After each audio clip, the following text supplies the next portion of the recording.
algumas breves reflexões a respeito desse tempo que começamos hoje com essa imposição de cinza nas nossas cabeças. Iniciamos um itinerário de 40 dias que vão desembocar na Páscoa. Pela imposição de cinzas, nós assumimos o compromisso de nos orientarmos e orientar o nosso coração e a nossa vida ao horizonte da graça. Estamos numa peregrinação neste mundo. Nossa pátria definitiva é o céu. Não é aqui.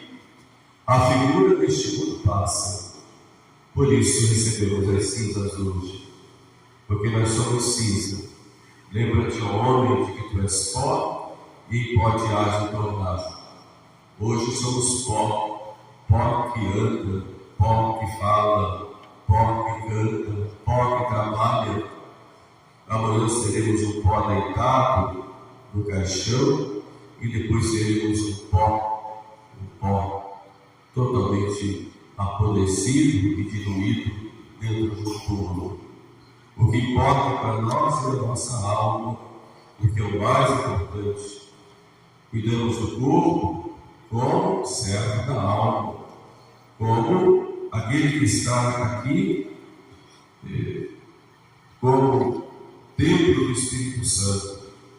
Mas tudo passará, seremos cinza fria. E para nos lembrarmos disso, a igreja nos chama a atenção sobre os pó. Lembra-te, ó homem, de que tu és pó e em pó te hás de tornar.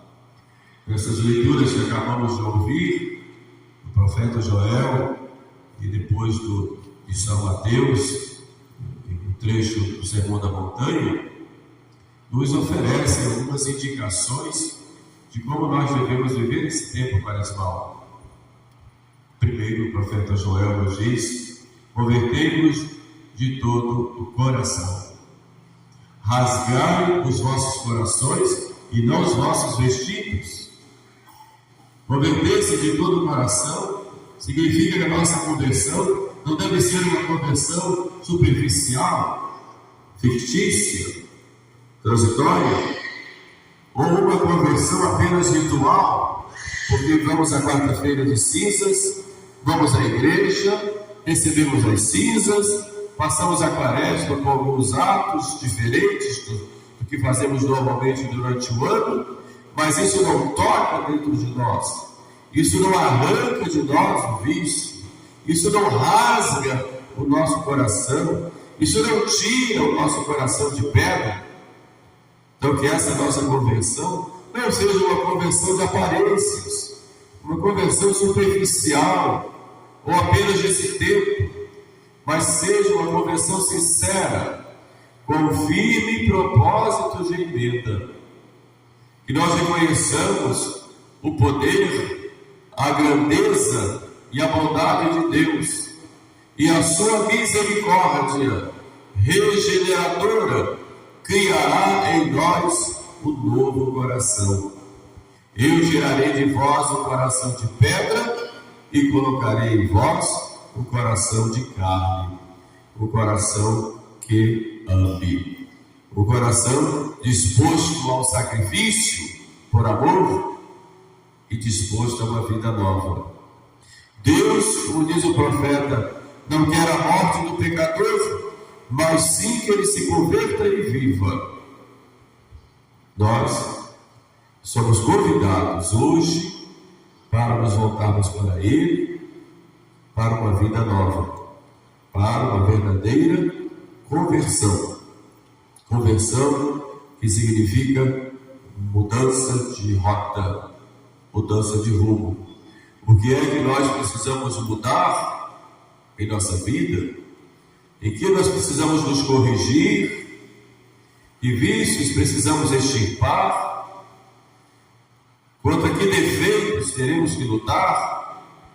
Esse tempo da quaresma é um tempo para meditarmos sobre isso, e fazermos propósitos, e começarmos, e iniciarmos esta mudança com a graça de Deus. Este é o convite que o profeta Joel nos faz e que a igreja nos coloca agora diante dos olhos. Mas o profeta continua: tocai a trombeta em Sião, reuni a assembleia. Isso porque ele vai dizendo: o marido, a esposa, as crianças, todos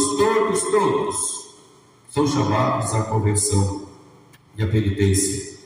Por isso nós devemos criar na igreja um ambiente penitencial, mas também um ambiente de perdão, um ambiente em que se busca a reconciliação, um ambiente em que se busca a paz. Esse é o tempo de reconciliação. Como tempo de revisão de vida, é preciso olharmos quantas vezes nós ofendemos o nosso próximo. É tempo de deixarmos reconciliar, tirando aquela mágoa que tem no nosso coração, aquela pessoa que nos ofendeu, talvez há tantos anos, e carregamos isso dentro de nós, com ressentimento, com mágoa. Esse é o tempo do perdão. Não só o tempo de pedirmos perdão a Deus e deixarmos reconciliar com Ele, mas também de buscarmos a reconciliação com o nosso irmão. E como é tempo de jubileu, essa chamada à reconciliação e ao perdão, ela é muito mais forte, porque é tempo de olharmos todos aqueles que durante nosso itinerário fizeram mal. É hora de perdoar, mas também é hora de irmos ao encontro daqueles que ofendemos, que maltratamos, que fomos indiferentes.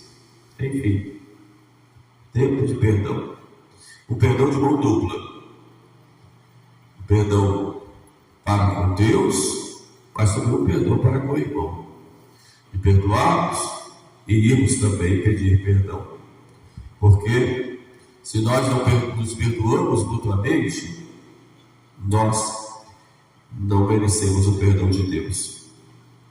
Por isso esse tempo é tempo de uma reconciliação interna dentro da igreja. Quantas divisões nós temos, quantas vaidades nós nos encontramos dentro da igreja, quanto carreirismo, quantas vanglórias, quantas pessoas carregam o espírito de isolamento, quantas pessoas se acham melhores do que as outras, quantas pessoas provocam verdadeiras seitas dentro da igreja, não só do ponto de vista doutrinário, que seria um absurdo, mas também do ponto de vista moral, do ponto de vista afetivo, do ponto de vista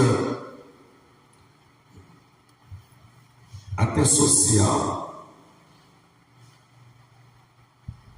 É preciso que haja essa reconciliação, e Quaresma é para isso. Quaresma é para toda a igreja, e é preciso que nós nos sintamos pertencentes à igreja, não a essa igrejinha que nós criamos dentro de nós, mas a igreja universal, católica, com 1,3 bilhão de membros, peixes bons e maus, joio e trigo, mas somos todos irmãos, todos irmãos. Por isso não é tempo de ficarmos nos julgando mutuamente, fazendo juízos temerários, com desconfianças, com articulações para destruir o próximo. É tempo de reconciliação, tempo de perdão. Esse é o segundo ponto para o qual a igreja nos chama hoje, quando o profeta diz: convocai a assembleia. A assembleia em grego significa eclésia, depois passa para o latim como eclésia, igreja. Convocai a igreja. Chegamos, pois, ao Evangelho em que Jesus nos chama a atenção, cuidar de não praticar a vossa justiça diante dos homens, para seres vistos. Jesus faz uma releitura desse Sermão da Montanha, das 3 obras de misericórdia previstas pela lei de Moisés: a oração, a esmola e o jejum. E quando fala da oração, nos chama a atenção para não sermos como os hipócritas que oram nas praças para serem vistos. Podemos trasladar isso para o dia de hoje, em que muitos de nós se colocam acima dos outros na sua espiritualidade, como se fosse um católico de primeira categoria. Nós é que sabemos rezar, nós é que sabemos, nós é que conhecemos, a nossa oração tem mais valor. Como isso acontece no nosso meio? Em todos os âmbitos, sejam dos mais progressistas, sejam dos mais tradicionais, seja do lado de outro, seja nos meios ditos da renovação carismática, seja nos meios ditos como tradicionalistas. Esses termos não são bons, mas só para nos identificarmos como pessoas. Nós rezamos melhor, nossa oração é melhor, e em alto e bom som nós queremos que todos escutem que nós estamos em oração.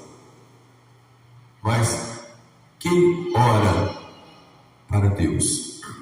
Quem dirige a sua oração a Deus? Quem dirige? Quem faz sua oração buscando aquele que vê o que há escondido dentro dos corações? Ou não será que nós estamos nos arvorando de católicos melhores, e que nossas orações são mais importantes e mais imponentes para serem ouvidas por Deus? Oramos para Deus ou oramos para que os outros nos admirem, porque somos diferentes? Jesus nos chama a atenção disso quando fala aos fariseus, não para serem vistos das esquinas pelos homens, mas para o Pai, que vê o que há oculto. Por isso Jesus chega a dizer: vá para o quarto e faça a sua oração no quarto. Esse quarto aí tem o sentido da intimidade com Deus, o sentido do encontro com Deus, mesmo que seja em comunidade, mesmo que seja da assembleia, da eclésia, da igreja. Não importa, a oração é um encontro com Deus, seja um encontro pessoal, seja um encontro comunitário, encontro de um grupo, um encontro da igreja, porque quando oramos com a igreja e na igreja. E Jesus fala também da esmola, da caridade, quando ele diz: não, que a tua mão direita não saiba o que faz a esquerda, e vice-versa. Quando deres esmolas, não toqueis trombetas, para que todos vejam. Não, dê silêncio. A caridade, o ato de caridade aqui expresso pela esmola, não é para sermos estimados pelos outros, para que os outros nos olhem e digam: nossa, como são santos, como é santa essa pessoa. Não. Mas a caridade, o ato de caridade, nos leva a participarmos do amor de Deus, a sermos instrumentos do amor de Deus para com nossos irmãos. Isso é a caridade, que é simbolizada aqui pela esmola. É Deus quem espalha os seus bens, quem difunde os seus bens. E aqui a esmola tem também o sentido não só material, mas espiritual. espalhe os seus bens através de nós. Então, quando damos esmolas, ou quando fazemos alguma obra de caridade, repito, com palavras, com exemplos e até com nossos bens materiais, porque o que há a mais em nós não é nosso, é dos pobres, como já diziam os santos padres, nós estamos participando concretamente da difusão do amor de Deus no mundo. Por isso a Quaresma é o tempo da esmola, o tempo da caridade, do exercício maior da caridade. Por fim, Jesus fala do jejum, e não devemos jejuar para que os outros achem que nós somos melhores ou somos mais santos, mas o jejum tem o sentido de reprimenda do nosso corpo, de reordenamento da nossa vida. São Paulo dizia: castigo meu corpo e o reduzo à servidão, para que não aconteça que eu, tendo pregado aos outros, eu mesmo venha a ser reprovado. Então o jejum é também uma espécie de castigo do corpo para reordenar, para colocar regras. Aquela regra que foi perdida pelo pecado de Adão: corpo sujeito à alma e a alma sujeita a Deus. Não que o corpo seja mau, não. Houve um tempo em que achavam que o corpo era mau. Existiam até seitas dentro da igreja que diziam que o corpo era mau. Os maniqueístas, por exemplo, os gnósticos são dessa linha. Não, o corpo é bom. Foi Deus quem fez. E tudo que Deus faz é bom. Mas nós estamos desordenados. E quando colocamos o corpo para a penitência, não é só para o corpo, mas a penitência é para a pessoa. Castigando o corpo, ou jejum, ou uma penitência, ou abstinência, é para o bem da alma. Porque muitas vezes a carne ferida, ela cobra o alimento para essa ferida. Por isso o jejum ordena a nossa carne a seu devido lugar. Corpo sujeito à alma, a alma sujeita a Deus. Então, nesse processo de conversão quaresmal, a igreja nos chama a essas três coisas: a oração, a esmola e ao jejum. Escutemos com atenção a este chamado da igreja. Acolhamos a graça que veio para nós nesse tempo. Não sejamos surdos, mas sejamos confiantes. Que as cinzas que recebemos hoje nos recordem sempre a nossa posição e nossa vocação. Condição: lembra-te, ó homem, de que tu és pó e pó te hás de tornar. Nossa vocação: vocação à ressurreição para a vida eterna. Peçamos, pois, a Nossa Senhora que nos acompanhe nesse itinerário, para que essa quaresma não seja mais uma quaresma como tivemos tantas outras, mas seja um divisor de águas na nossa vida, e seja uma quaresma que nos conduza realmente a uma verdadeira ressurreição para a vida eterna. Louvado seja nosso Senhor Jesus Cristo.